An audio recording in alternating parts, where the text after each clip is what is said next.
নবীর প্রেমিক যারা দিশেহারা মরণের ভয় করে না, প্রেম তো মরে না, প্রেম তো মরে না। একটু লক্ষ্য করে কান দিয়ে শুনবেন, কারণ হইল রাত্রি অনেকটা হয়েছে, নাকি বলেন? জি, রাত্রি অনেকটা হয়েছে। বেরাদার ওয়াজ শুনতে ভালো লাগলেও কিন্তু রাত্রির সঙ্গে তাল মিলানো সম্ভব হবে না। বাবাজি ভাইরা, আমার আল্লাহ তাবারাক তাআলা আমাদের জন্য নিয়ামত করে রহমাতাল লিল করে জগতের মধ্যে পাঠিয়েছেন আমার নবী মুস্তাফা সাল্লাল্লাহু তাআলা আলাইহি ওয়াসাল্লামকে। ওই নবীজি পৃথিবীর মধ্যে 63 বছর জীবন যাপন করেছিলেন। আমার নবীজি 570 খ্রিস্টাব্দে 12 রবিউল আউয়ালে যেই দিন জগতের মধ্যে আবির্ভাব ঘটিয়েছিলেন, সেই দিন ছিল সোমবারের দিন, শুভে সাদেকের সময়। আমার নবী যখন জগতের মধ্যে আসিলেন, আমার নবীজি সেজদায় পড়ে ইয়া হাবলি উম্মতি উম্মতি বলে কাঁদিলেন। জোরে বলেন সুবহানাল্লাহ। আমার নবী মুস্তাফা সাল্লাল্লাহু তাআলা আলাইহি ওয়াসাল্লাম 63 বছর জীবন যাপন করেছিলেন। ওই 63 বছর জীবন যাপন করার মধ্য দিয়া আমার নবীজি এমন একটা দিন ছিল না, এমন একটা ঘন্টা ছিল না, এমন একটা রাত্রি ছিল না যেই সময় আমার নবী মুস্তাফা সাল্লাল্লাহু তাআলা আলাইহি ওয়াসাল্লাম কাঁদেন না। বাবাজি, আমার নবীজি কেন্দে কেন্দে দুই চোখের পানি দিয়া বুক ভাসা দিয়েছিলেন। বেরাদার, আজকে জিজ্ঞাসা করবেন হুজুর গো, আমার নবীজি রাত্রে কেঁদেছেন, দিনে কেঁদেছেন, সিজদায় রত হইয়া কেঁদেছেন, এত কান্না কেঁদেছেন, কারণটা কি? আমার নবী মুস্তাফা সাল্লাল্লাহু তাআলা আলাইহি ওয়াসাল্লাম টাকার জন্য কাঁদে নাই, হীরামণি মুক্তার জন্য কাঁদে নাই। আমার নবী মুস্তাফা সাল্লাল্লাহু তাআলা আলাইহি ওয়াসাল্লাম 6 মাসের সন্তান গর্ভে মা আমিনার ছিলেন। ওনার আব্বা জানকে হারিয়েছিলেন, ওনার আব্বা জান ইহ জগৎ ছেড়ে পর জগৎ গমন করেছিলেন। আমার নবীজি তবুও কান্না করেন না। 6 বছর বয়সে আমার নবী মুস্তাফা সাল্লাল্লাহু তাআলা আলাইহি ওয়াসাল্লাম নিজের আম্মা জানকে হারিয়েছিলেন। ওই মাকামে আবওয়া মানুষ ডেকে নিয়ে এসে কাফন দাফনের ব্যবস্থা আমার নবীজি করেছিলেন। সেইখান থেকে মক্কায় আবার ফিরে এসেছিলেন। কিন্তু আমার নবীজি সাল্লাল্লাহু তাআলা আলাইহি ওয়াসাল্লাম উনি কিন্তু বাবা আপনার মায়ের জন্য কেঁদেছিলেন, কিন্তু 63 বছর পর্যন্ত কাঁদে না। আমার নবী মুস্তাফা সাল্লাল্লাহু তাআলা আলাইহি ওয়াসাল্লাম 63 বছর কোন জমি জায়গা টাকা পয়সা হিরে মন মুক্তার জন্য কাঁদে না। ওই 63 বছর যে কেঁদেছিলেন একমাত্র উম্মাত উম্মাতির জন্য কেঁদেছিলেন। জোরে বলেন সুবহানাল্লাহ। আমার নবীজি জগতের মধ্যে শুধু 63 বছরে কাঁদে না, এখনো সোনার মদিনা এই উম্মাত উম্মাতির জন্য কাঁদে। বাবারে, কাল কিয়ামতের দিন আমার নবী যতক্ষণ পর্যন্ত এই গুনাহগার উম্মাত উম্মাতিকে লইয়া জান্নাতের মধ্যে না যাবে, ততক্ষণ পর্যন্ত আমার নবীজি অঝর নয়নে কাঁদবে। জোরে বলেন সুবহানাল্লাহ। এ বেরাদার, আজকে যে আমরা জগতের মধ্যে এসেছি, এই জগৎটা আমাদের জন্য পরীক্ষার হল। আমরা পরীক্ষার্থী অবস্থায় আমরা জগতের মধ্যে আছি। পরীক্ষা কার কাছে দেব? পরীক্ষা আমরা আল্লাহর দরবারে দেব। বাবারে, জগতের মধ্যে আমরা যখন স্কুল প্রাইভেটে পরীক্ষা দিই, আমাদের মধ্যে কেউ ফার্স্ট হয়, কেউ সেকেন্ড হয়, কেউ থার্ড হয়, একই নাম্বার কেউ অর্জন করতে পারে না। ঠিক তেমন কিয়ামতের দিন আমার আল্লাহ তাবারাক তাআলা যারা নৈকট্য লাভ করবে, যারা মুমিন হবে, যারা মুত্তাকিন হবে, যারা সলিহিন হবে, যারা সলিয়া হবে, আমার আল্লাহ তাবারাক তাআলা কিয়ামতের দিন প্রত্যেককে একটা করে উপহার দেবে। আদম আলাইহিস সালামকে উপহার দেবেন, হযরত মুসা আলাইহিস সালামকে উপহার দেবেন, হযরত ঈসা আলাইহিস সালামকে উপহার দেবেন, হাফেজ ও আলেম ওলামার আব্বাকে মাকে উপহার দেবেন। বেরাদার, মাস্টার ডাক্তার উকিল হাকিমের আব্বা মাকে উপহার দেবে। প্রত্যেকটা মানুষকে আমার আল্লাহ তাবারাক তাআলা উপহার দেবে আমার আল্লাহ তাবারাক তাআলার পছন্দ মতো। কিন্তু আমার নবী মুস্তাফা সাল্লাল্লাহু তাআলা আলাইহি ওয়াসাল্লামকে জিজ্ঞাসা করবে, ইয়া রাসূলুল্লাহ, নবী গো, আমি সবাইকে আমার পছন্দ মতো উপহার দিয়েছি। কাউকে হীরার উপহার দিয়েছি, কাউকে সোনার মুকুট দিয়েছে, কাউকে চাঁদের মুকুট দিয়েছে। ওগো নবী, আপনি একবার বলেন আমি আমার কাছ থেকে কি উপহার নেবেন? নবী গো, আপনি যেই উপহারটা নেবেন আমি আল্লাহ সেই উপহারটা আপনাকে দেব খুশি করার জন্য। বেরাদার, আজকে যখন পাড়া প্রতিবেশীর মধ্যে যখন আমরা অনুষ্ঠান খেতে যাই, ওই অনুষ্ঠান যার বাড়িতে যায় তাকে কিন্তু জিজ্ঞাসা করি না উপহারটা কি নিয়ে যাব। আমাদের পছন্দ মতো উপহার নিয়ে যায়, আমরা থালা নিয়ে যাই, বাসন নিয়ে যাই, টাকা নিয়ে যাই, অনেক রকম উপহার আমরা নিয়ে যাই।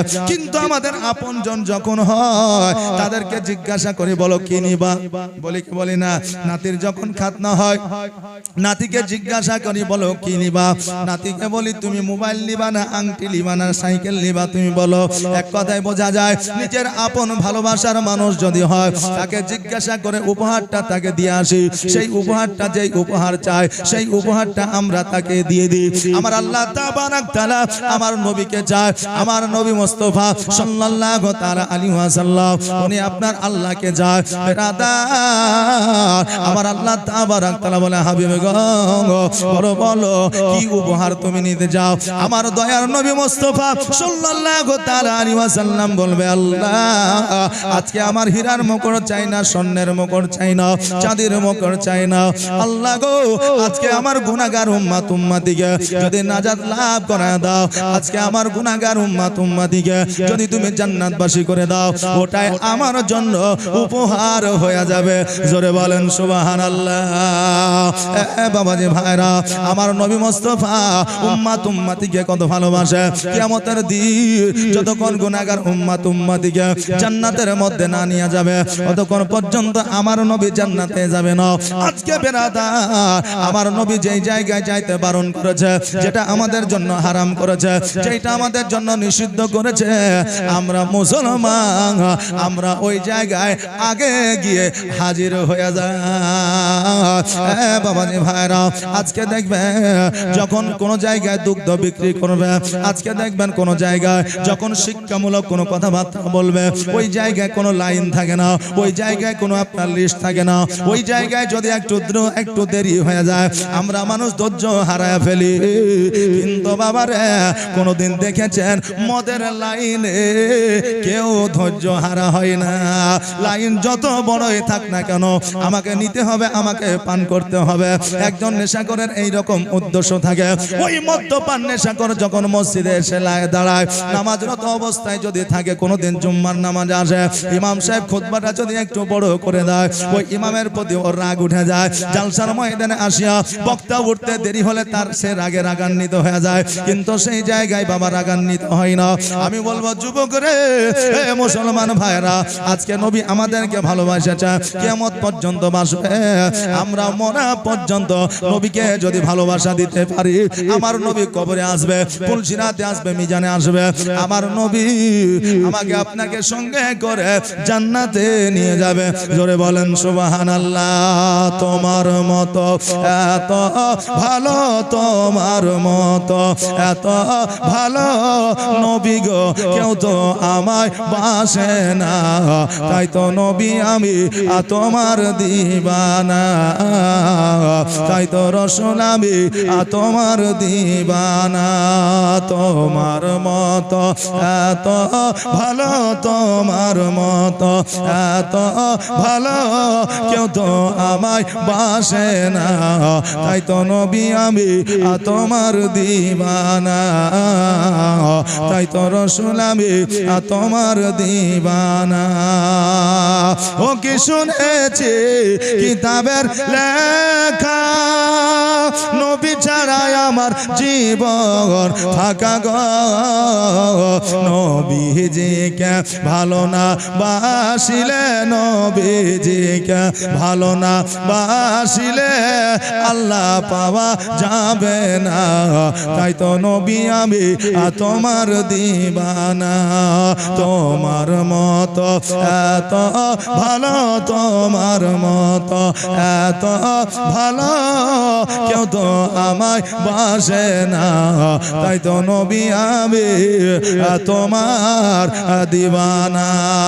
আল্লাহুম্মা সাল্লি সাইয়্যিদানা মাওলানা মুহাম্মদ ওয়া আলা আলি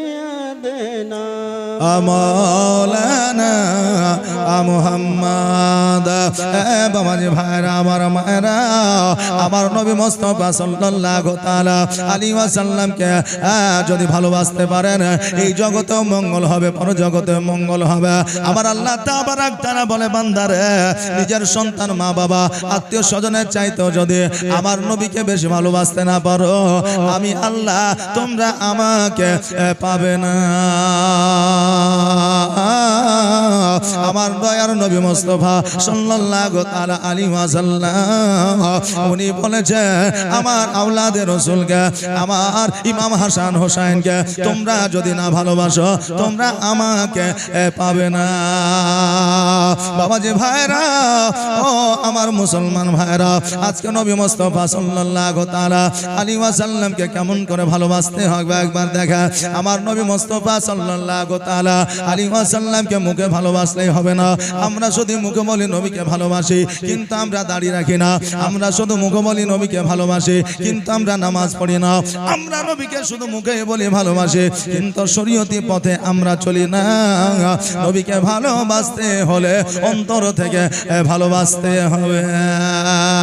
কেননা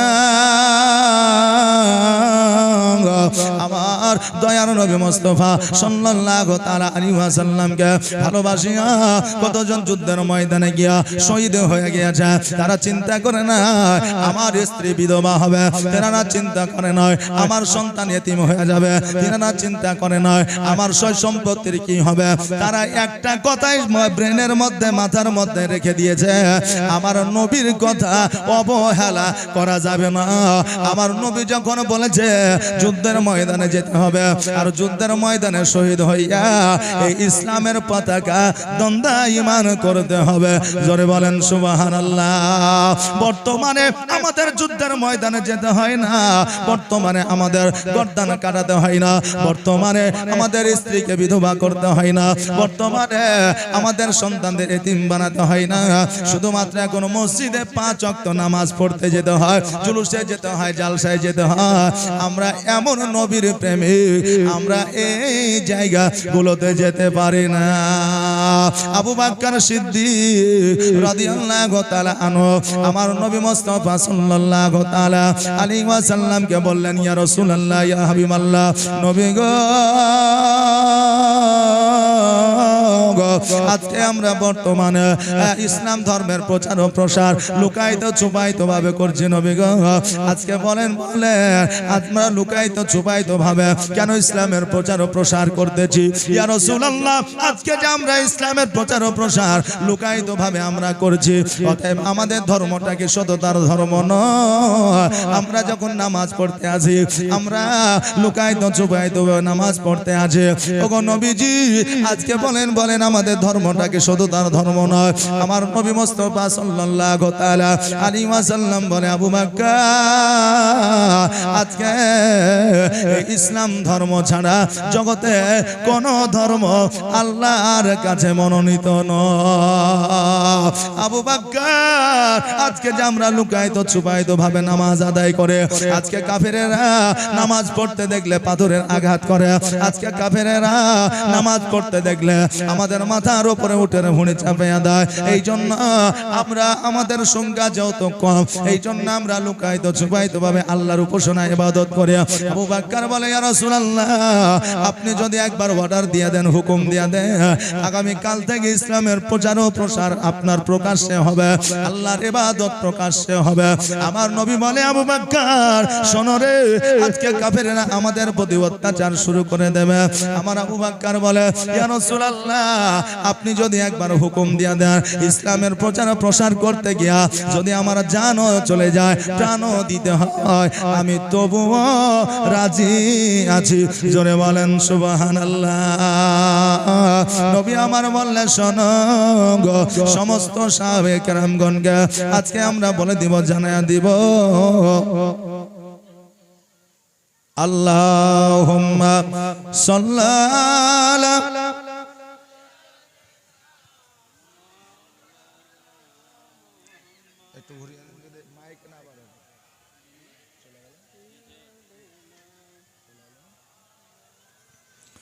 মোহাম্মদ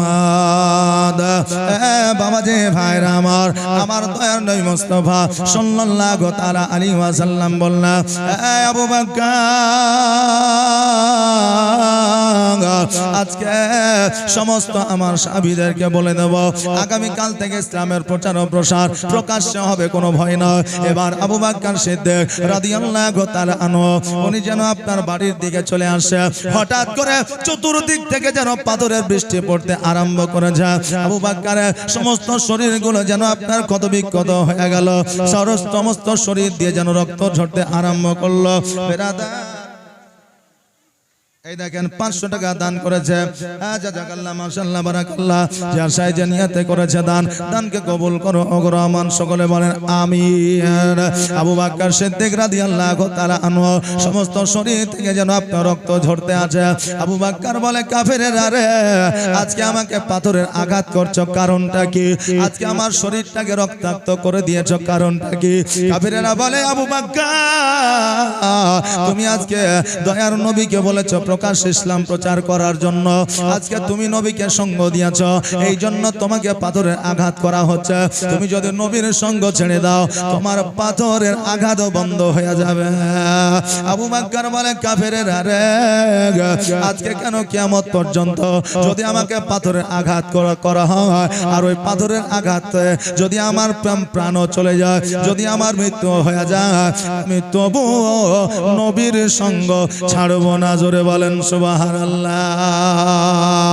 আবু বকর বলে শোনো, আজকে যদি আমার মওত হয়ে যায় তবু আমার নবীর সঙ্গ ছাড়তে পারবো না। এবার কাফেরেরা যেন পাথরের আঘাত বন্ধ করে না, এই পাথরের আঘাত চলতে থাকে বাবা। এবার আবু বকর সিদ্দিক রাদিয়াল্লাহু তাআলা আনহু উনি যেন মরুভূমিতে আপনার লুটায় পড়লেন। এবার কাফেরেরা মনে করলেন আবু বকর হয়তো মৃত্যুবরণ করেছে, হয়তো ইন্তেকাল করেছে। তার কারণ হইল সমস্ত শরীরে মরুভূমিতে আপনার পড়েছে, মরুভূমির বালুতে যেন রক্তাক্ত হয়ে গেছে, এই জন্য সমস্ত কাফেরেরা যেন পালায়া গেল।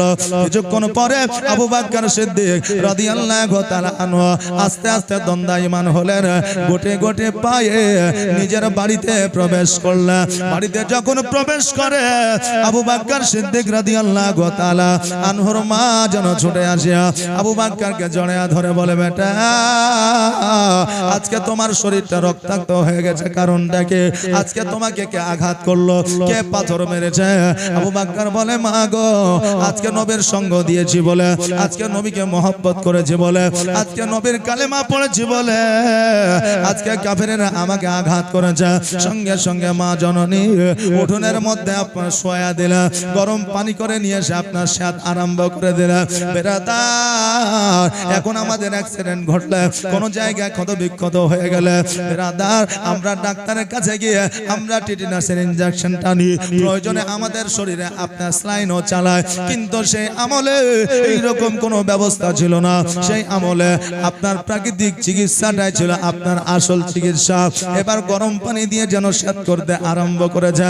আবু বকর বলে মা গো মা, আজকে আমাকে যতই দাও না কেন, আজকে আমাকে যতই ওষুধ দাও না কেন, আজকে আমার শরীরটা যতই গরম পানি দিয়ে সেদ করো না কেন, মা গো আমার শরীরের ব্যথা দূর হবে না যতক্ষণ পর্যন্ত আমার প্রিয় নবীজির কাছে না নিয়ে যাবা।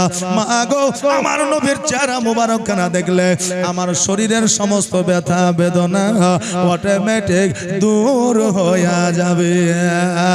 নবীর প্রেমে পাগল হইলে, নবীর প্রেমে পাগল হইলে আমার আল্লাহ তাআলা খুশি।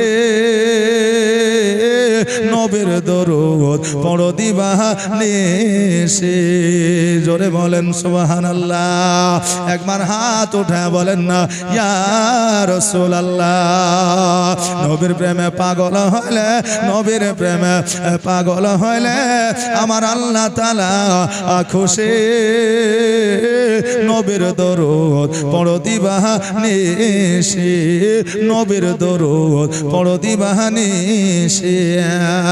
ও কি নবীর প্রেমে পাগল হইলে আমার আল্লাহ তাআলার দিদার মিলে গো থাকো যদি যদ বাহালে থাকো যদি আজদ বাহালে হইয়া প্রেম উদাসী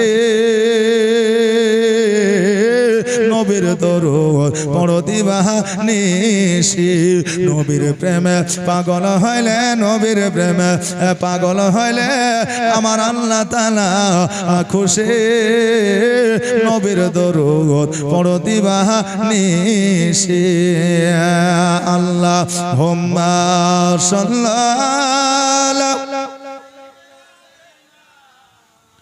মাওলানা মুহাম্মদ ওয়ালা আলে মাওলানা মুহাম্মদ আবু বকর বলে মাগো আর দেরি নয় জলদি করে আমার নবীর কাছে নিয়ে চলো মা বলে বেটা রে আমি এখন বয়স্ক হয়ে গেছে আমি তোমাকে কেমন করে নিয়ে যাব তুমি তো চলতে পারো না হাঁটতে পারো না তোমার শরীরটা দুর্বল হয়ে গেছে আবু বকর বলে মা আজকে আমার হাত কানা তোমার ঘাড়ের মধ্যে রেখে দেব আমি গুটি গুটি পায়ে টুকটুক করে আস্তে আস্তে আমার নবী মুস্তাফার কাছে চলে যাব আগো খোদার কসম করে বলে মা আমি নবীর চেহারা মুবারক খানা দেখে নিলে আমার সমস্ত শরীর সুস্থ হয়ে যাবে বাবাজি ভাইরা মা যতই বৃদ্ধ হোক না কেন মা যতই আপনার জীর্ণ শীর্ণ হোক না কেন সন্তান যদি জওয়ান হয় সন্তান যদি 30 বছরের হয় ওই সন্তান যদি অসুস্থ অবস্থায় বিছানাগত হয়ে যায় একমাত্র মাই ক্ষমতা রাখে ওই সন্তানকে ছেড়ে নিয়ে যাওয়ার জোরে বলেন সুবহানাল্লাহ বাবাজি ভাইরা মায়ের মতো দরদে পৃথিবীর মধ্যে আর পাওয়া যাবে না মায়ের মতো মহব্বতকারী পৃথিবীর মধ্যে আর পাওয়া যাবে না এইজন্য আমার নবী মুস্তাফা সাল্লাল্লাহু তাআলা আলাইহি ওয়াসাল্লাম বলে দিয়েছে মায়ের মনে জীবনে কখনো কষ্ট দিও না মা যদি কষ্ট পেয়ে যায় আর সে আজিম পর্যন্ত হিলে যায় রে বাবা মায়ের মুখ থেকে যদি এক ফোঁটা আপনার দোয়া বরদোয়া বেরিয়ে যায় ওই সন্তানের জীবনটা বরবাদ হয়ে যায় এই জন্য মা কখনো সন্তানের জন্য বরদোয়া করে না আজকে আপনি আমি যদি আপনার কোনো ক্ষতি করে দিই আপনার কাছে কোনো কিছু যদি না চাইয়া আপনার কাছে যদি না পায় আপনার জন্য বরদোয়া করি আরে চাওয়া পাওয়া তো দূরের কথা আপনি যদি গাড়ি বাড়ি পর্যন্ত করে দেখবেন আপনার বিরুদ্ধে কেউ না কেউ কোনো কথা বলছে দেখবেন আপনার জন্য বরদোয়া করবে একজন মসজিদের ইমাম আপনার 6000 টাকা বেতন নিয়ে যদি একটা ভালো বুলেট গাড়ি নিয়ে না বলবে দেখ রে 6000 টাকা নিয়ে বুলেট গাড়ি চালায় আর আমরা 60,000 টাকা কামাইয়া আমরা চালাইতে পারি না ইমাম কোথায় পায় একবার খোঁজ লাগায়া দেখ বেরাদার সরকার এখনো পর্যন্ত ইমাম মসজিদ আর আপনার আলেম ওলামার মধ্যে বাবা ট্যাক্স বসায় না কিন্তু পাবলিক যদি পায় সেই সুযোগ ছাড়বে না বলবে আগে ইমামের বেতনের ট্যাক্স বসে দে বলবে কি বলবে না বাবা বাবা যে ভাইরা আমার মায়েরা গো এই জন্য আমি বলতেছিলাম সামান্যতম কোনো যদি একটু রাগারাগি হয়ে যায় বরদোয়া শুরু হয়ে যায় কিন্তু মা জননী এমনই মানুষ রে বাবা পৃথিবীর মধ্যে আল্লাহ তাবারাক তাআলা নিয়ামত করে পাঠিয়েছে ওই মাকে যদি আপনি খেতে না দেন তবুও বরদোয়া করবেন না ওই মাকে যদি শোয়ার মতো জায়গা না দেন তবু ওই মা বরদোয়া করবে না আপনাকে সময় মতো ডাক্তার দেখান না চিকিৎসা করেন না ওই বাপকে যদি বলেন 1 লক্ষ টাকা দেব তোমার সন্তানের জন্য জোহরের নামাজটা পড়ে তোমার সন্তানের জন্য বরদোয়া করবে 1 লক্ষ টাকা 5 লক্ষ টাকা দিলেও করবে না এই রকম বাপ মাকে আমার আল্লাহ তাবারাক তাআলা জগতের মধ্যে সন্তানের জন্য নিয়ামত করে পাঠিয়েছে মায়ের মতো দোয়া পৃথিবীর কেউ আপনাকে দিতে পারবে না এই জন্য রাসূল পাক সাল্লাল্লাহু তাআলা আলাইহি ওয়াসাল্লাম বলে দিয়েছে মায়ের মনে কখনো তোমরা কষ্ট দিও না। বেরাদার আমার হযরত আবু বকর সিদ্দিক রাদিয়াল্লাহু তাআলা আনহুকে যেন আপনার গুটি গুটি পায়ে আস্তে আস্তে ধীরে ধীরে আমার নবী মুস্তাফার কাছে নিয়ে গেলেন। যেমনই আমার নবীজিকে আবু বকর সিদ্দিক দেখে নিয়েছে অমনি যেন চাদর দিয়ে কত বিক্ষত জায়গাগুলোকে যেন ঢাকতে আসা। আরে বাবা কেমন শিক্ষা দেখেন, কেমন নবীর প্রতি মহব্বত একবারে দেখেন। আজকে যদি আমাদেরকে কেউ আঘাত করে, আমাদের যে শিক্ষক আছে, আমাদের যে লিডার আছে, আমাদের যে নেতা আছে, আমরা তাকে ওই ক্ষত বিক্ষত জায়গাগুলো আমরা খুলে খুলে দেখা। কিন্তু আবু বকর ক্ষত বিক্ষত জায়গাগুলোকে যেন ঢেকে নিচ্ছে। নবী আমার বলে আবু বকর তোমার ক্ষত বিক্ষত জায়গাগুলো ঢাকিও না, কেন না আমি নবী সব কিছু জানি। জোরে বলেন সুবহানাল্লাহ। আবু বকর বলো বলো তোমার শরীরটা কেমন আছে? আবু বকর বলে ইয়া রাসূলুল্লাহ ইয়া হাবিবাল্লাহ নবী গো আজকে আমার শরীরটা ব্যথায় ব্যথিত হয়েছিল নবী গো, আমি চলতে পারতেছিলাম না, হাঁটতে পারতেছিলাম না, কিন্তু আপনার চেহারা মুবারক খানা যখনই দেখে নিয়েছে খোদার কসম করে বলি গো নবী আমার শরীরের সমস্ত ব্যথা বেদনা যেন দূর হয়ে গেছে। জোরে বলেন সুবহানাল্লাহ। নবী আমার বলে আবু বকর আমি এই জন্য তোমাকে বলেছিলাম ইসলামের প্রচার ও প্রসার যদি প্রকাশ্যে করা হয় কাফেরেরা আঘাত করে পাথর মারবে, এই জন্য তোমাকে বলেছিলাম আবু বকর তোমাকে যখন পাথরের আঘাত করে তখনই আল্লাহর তরফ থেকে আমার দরবারে পয়গাম এসেছে, চিঠি এসেছে নবী গো কাফেরদের অত্যাচার বেড়ে গেছে, এই জন্য মক্কা থেকে মদিনায় হিজরত করতে হবে। সঙ্গে সঙ্গে আবু বকর দুই চোখের পানি ছেড়ে দিয়ে কাঁদতে আরম্ভ করলে। নবী আমার বলে আবু বকর তুমি কেন কাঁদো? আবু বকর বলে ইয়া রাসূলুল্লাহ ইয়া হাবিবাল্লাহ নবী গো আপনি মক্কা ছেড়ে মদিনায় যাবেন, আমি আবু বকর কেমন করে থাকবো? আপনাকে একটা সেকেন্ড একটা বেলা না দেখলে আমি আবু বকর থাকতে পারি না, আপনাকে না দেখিয়া আমি কেমন করে জীবন যাপন করব?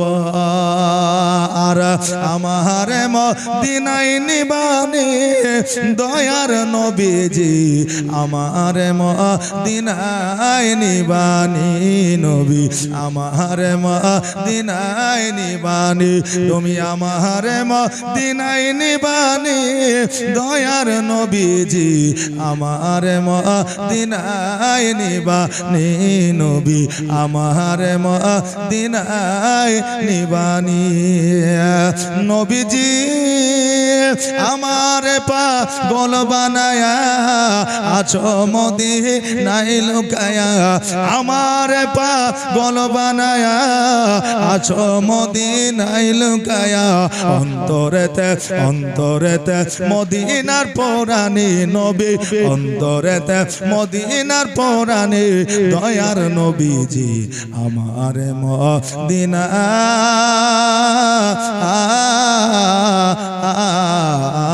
নিবানি। আল্লাহুম্মা সাল্লি আলা